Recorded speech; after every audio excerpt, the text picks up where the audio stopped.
a game that's been playing out for centuries. And now, the world stands at its edge. America thought they could strike Iran's hidden nuclear sites and end it all with one blow. But they didn't just attack a facility.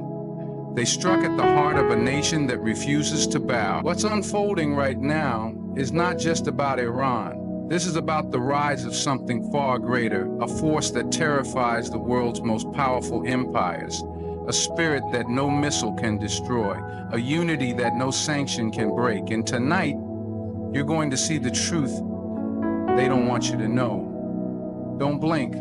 Don't turn away, because by the time this ends, you'll understand why the world is watching and why they're afraid. The simmering conflict between America and Iran took a dramatic turn when American forces executed a sudden preemptive strike on Iran's hidden nuclear sites.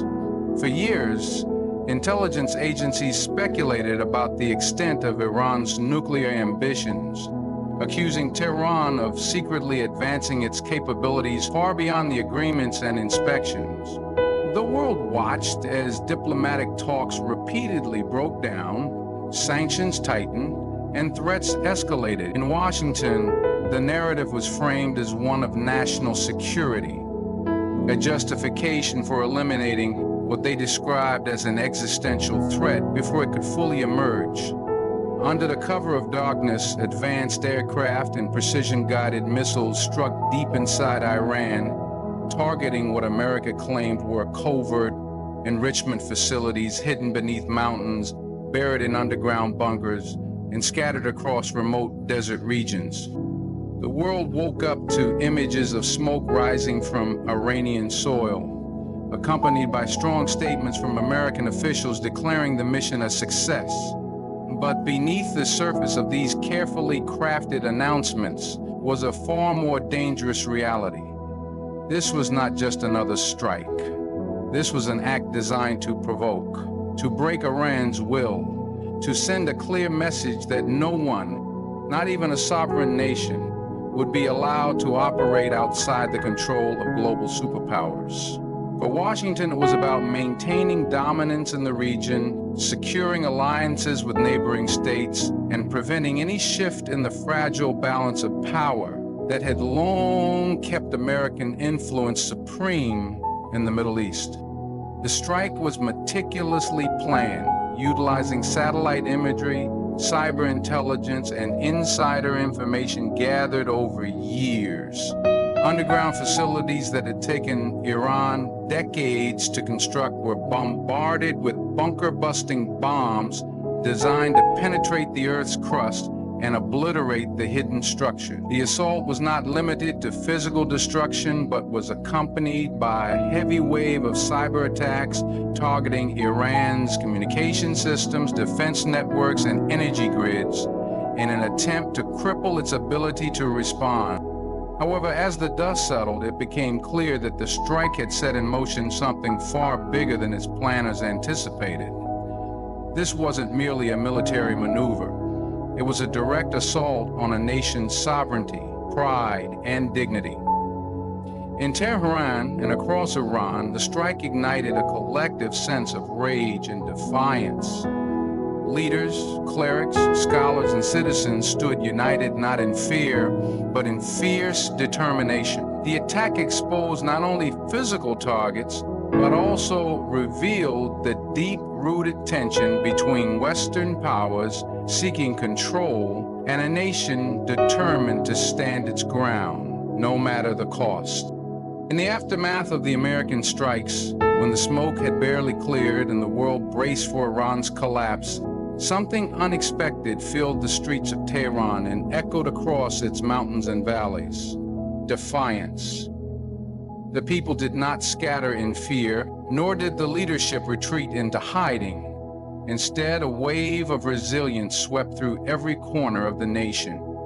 This was not the first time Iran had faced external aggression. For over 4 decades since the Islamic Revolution of 1979, the country has endured waves of sanctions, sabotage, military threats, political isolation, and even direct assassinations of its top military and scientific leaders. But with every strike intended to weaken it, Iran has developed something far more dangerous to its enemies: an unbreakable will. The Iranian leadership quickly addressed the nation, their voices steady and unwavering. They spoke not of defeat, but of resistance, of survival, of dignity. They framed the attack not as an isolated act of war, but as yet another chapter in the long history of Western interference aimed at suppressing the independence of Muslim nations. In every corner of the country, from the rural villages to the crowded cities, citizens poured into the streets, waving flags, chanting slogans, and raising their voices in unity. Their message was simple: we will not bow. Iran's defiance is rooted not only in nationalism, but in faith.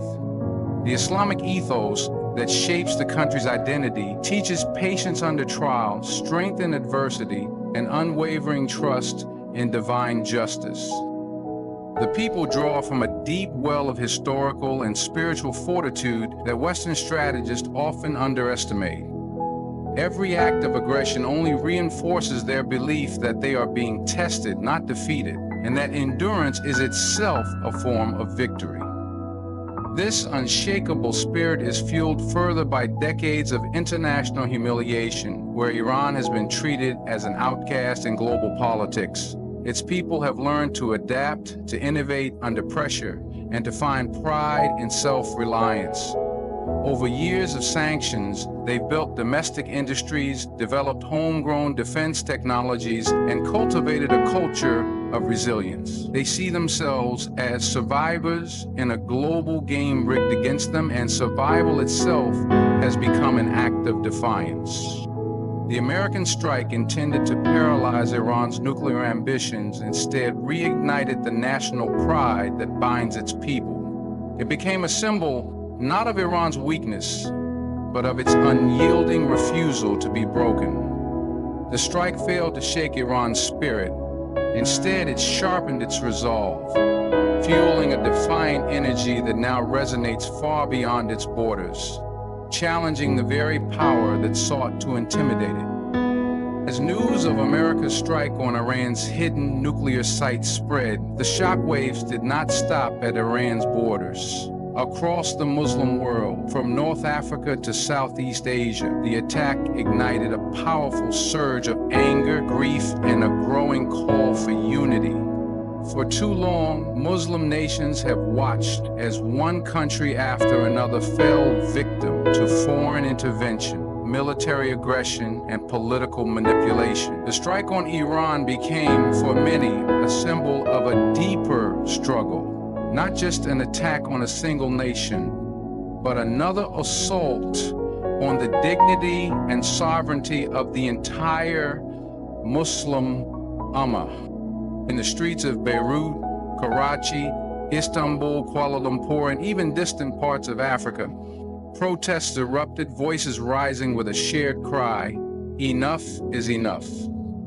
This was not mere outrage. This was a recognition that the divisions within the Muslim world, sectarian, political, and national, have long been exploited by external powers to maintain control. But now, faced with the sheer audacity of yet another foreign strike on Muslim soil, an ancient instinct began to awaken. The instinct for unity, the realization that divided, Muslim nations remain vulnerable. United, they become a force that even the most powerful nations must respect. This strike served as a harsh reminder that every Muslim nation, regardless of its internal politics, culture, or sect, shares a common fate when it comes to foreign aggression. The attack on Iran was seen by many not just as a move against Shia leadership, but as a continuation of a pattern that has targeted Iraq, Afghanistan, Libya, Syria, and Palestine. These were not isolated events, but chapters in a long campaign designed to keep the Muslim world fractured, dependent, and submissive to foreign agendas. In this moment, the conversations behind closed doors among Muslim leaders began to shift. The call for Muslim solidarity was no longer a distant ideal, but an urgent necessity.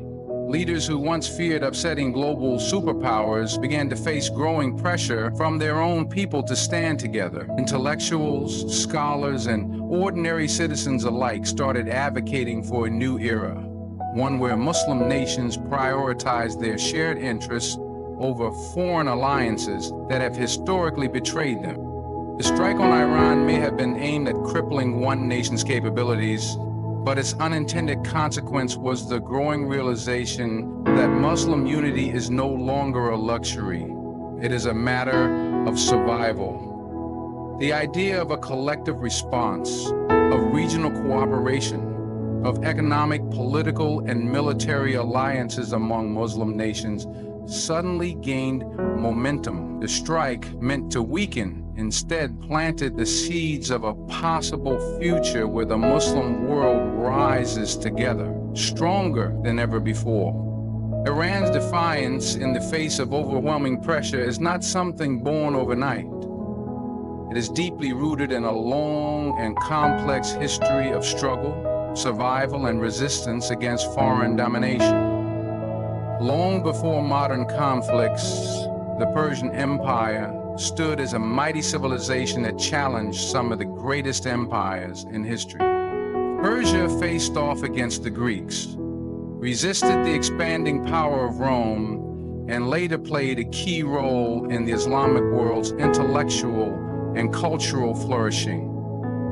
The Iranian people carry within their collective memory a legacy of resilience that has been tested time and time again throughout history. When colonial powers carved up the Muslim world, Iran stood at a crossroads, targeted by both Eastern and Western forces for a strategic location and rich resources. In the 20th century, foreign powers manipulated Iran's internal affairs, staged coups, installed puppet regimes, and exploited its oil wealth to serve their own interests. Yet even under the heavy hand of foreign interference, Iran never fully submitted. The 1979 Islamic Revolution was a defining moment when the Iranian people rejected decades of Western-backed monarchy and reclaimed their sovereignty. That revolution was not just political, it was spiritual, cultural, and deeply rooted in a long tradition of resistance to foreign rule. Since then, Iran has faced continuous pressure, crippling sanctions, economic isolation, assassinations of its top scientists, covert operations, and cyber warfare. Every attempt to destabilize Iran was met not with collapse, but with adaptation. The sanctions designed to break its economy instead forced the country to develop self-reliance in industries ranging from energy to defense. When foreign powers eliminated its military leaders, Iran produced new ones. Each crisis became a test of national will, and each test only strengthened the country's collective identity. What makes Iran's resilience so formidable is its deeply ingrained belief that oppression is temporary, but dignity is eternal. This worldview is shaped not only by nationalism, but by Islamic teachings that emphasize patience under trial and steadfastness in the face of adversity. This spiritual foundation allows the Iranian people to endure sacrifices that many other nations would not bear. For every bomb dropped, for every sanction imposed, for every threat made, the Iranian response has been a doubling down of defiance, a message to the world that their sovereignty is not up for negotiation. This historical resilience is precisely what makes attempts to subdue Iran so frustrating for its adversaries. The West often calculates power in terms of technology and military superiority, but Iran's true power lies in its people's refusal to be broken, a quality forged through centuries of surviving foreign invasions, colonial ambitions, and global schemes designed to strip them of control over their own destiny. Beneath the surface of every military confrontation lies a deeper game of global power politics, where nations compete not only for territory, but for influence over entire regions and ideologies. The West's repeated confrontations with Iran are not driven solely by concerns over nuclear weapons or regional instability. At the heart of their fear lies the potential emergence of a powerful, independent Muslim bloc that refuses to operate within the Western-dominated global order. An Iran that remains defiant inspires a dangerous possibility in the eyes of global superpowers. The possibility that other Muslim nations might follow suit, rejecting dependency and forming alliances that challenge Western hegemony, economically, politically, and militarily. For decades, the Western world has operated through a carefully maintained system of control over the Muslim world, exploiting divisions between Sunni and Shia, Arab and Persian, conservative and progressive. This fragmentation has ensured that no single power or coalition could rise to threaten the West's interests in oil, trade, and strategic military positioning. However, Iran's resilience represents a direct threat to this carefully balanced order.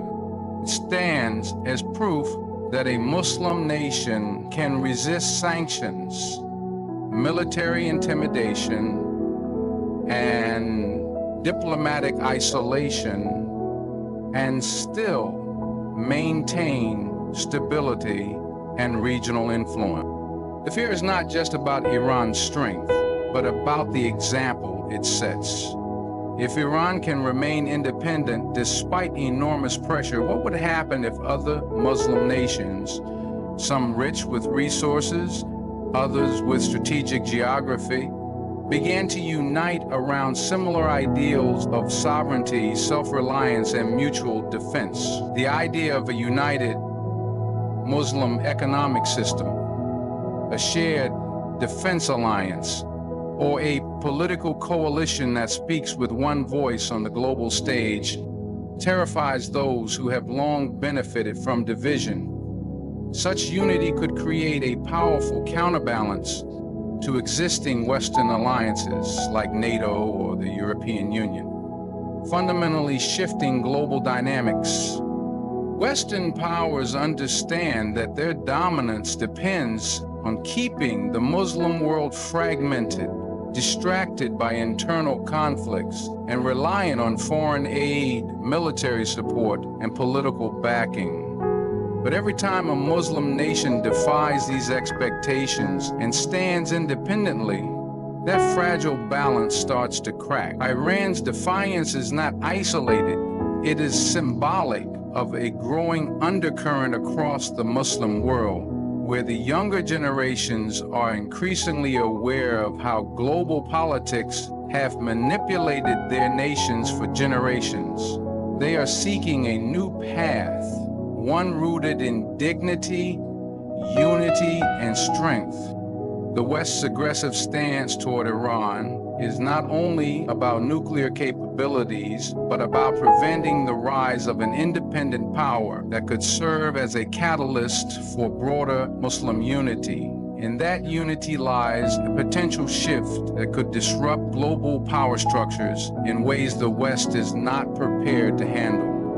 While much of the world focuses on Iran's military assets, its nuclear program, and its geopolitical maneuvering, the true source of its enduring strength lies in something far more profound and far more threatening to its adversaries: the spiritual power of its people. This is a power that cannot be bombed, sanctioned, or negotiated away. It is a power rooted in faith, in a sense of divine purpose, and in an unshakable belief that their struggle is not merely political, but spiritual. For decades, the West has underestimated this force, calculating that economic pressure or military strikes could eventually bring Iran to its knees. But time and again, Iran's response has revealed that its resilience is anchored in something the West struggles to understand: an unbreakable spirit forged in centuries of trials. This spirit is not confined to Iran alone. Across the Muslim world, millions witness Iran's defiance and see in it a reflection of their own suppressed struggles. They see a people who have been isolated, demonized, and threatened, yet continue to stand firm, guided by an unyielding belief that their cause is just, that their endurance is rewarded, and that oppression is a test of their character, not the measure of their weakness. This spiritual dimension turns every act of aggression against them into a fuel for greater conviction. It transforms suffering into strength, sanctions into innovation, and threats into unity. Iran's leadership continually draws from this deep well of spiritual energy, framing their resistance as part of a larger divine narrative. They portray their defiance not as mere survival, but as standing against tyranny and injustice, aligning themselves with the broader Quranic principle of standing firm against oppressors. This narrative resonates deeply with ordinary people who are willing to endure economic hardship, political isolation, and personal sacrifice because they believe they are part of a historic and moral struggle far bigger than themselves. This unbreakable spirit also serves as a beacon to other oppressed Muslim nations and communities around the world. It offers a model of resistance that is not based on material superiority, but on faith-driven resilience. It challenges the global narrative that power is only defined by wealth and weaponry. Instead, it reminds the world that the most enduring power is the one that lives in the hearts of those who refuse to surrender their dignity, even in the face of overwhelming force. The West's greatest fear is not the technology Iran possesses, but the spiritual awakening that its defiance might inspire across the Muslim world. That awakening, if it spreads, has the potential to disrupt not only regional politics, but the entire global system of dominance that has kept much of the Muslim world divided and controlled for centuries. And so while the world watches missiles fly and leaders speak of war, something far more powerful is unfolding beneath the surface. This is not just about bombs and bunkers, treaties and threats. This is about the survival of dignity in a world that's tried to erase it. America struck Iran's hidden nuclear sites, believing it could break a nation's will. But what they've ignited is a fire they cannot control. A fire of defiance, a fire of unity, a fire that reminds the world that true power doesn't come from weapons or wealth. It comes from a people whose hearts are anchored in faith, whose history is written in resilience, and whose spirit cannot be conquered. Iran stands not alone, but as a symbol of something the West fears most: a rising, united Muslim world ready to reclaim its voice, its strength, and its rightful place on the world stage. To every listener, every seeker of truth, stay awake, stay aware, and stay united. Because history is not finished, it's being written right now. May you walk forward with strength, wisdom, and courage. Thank you for watching. May God bless you all on this journey of truth.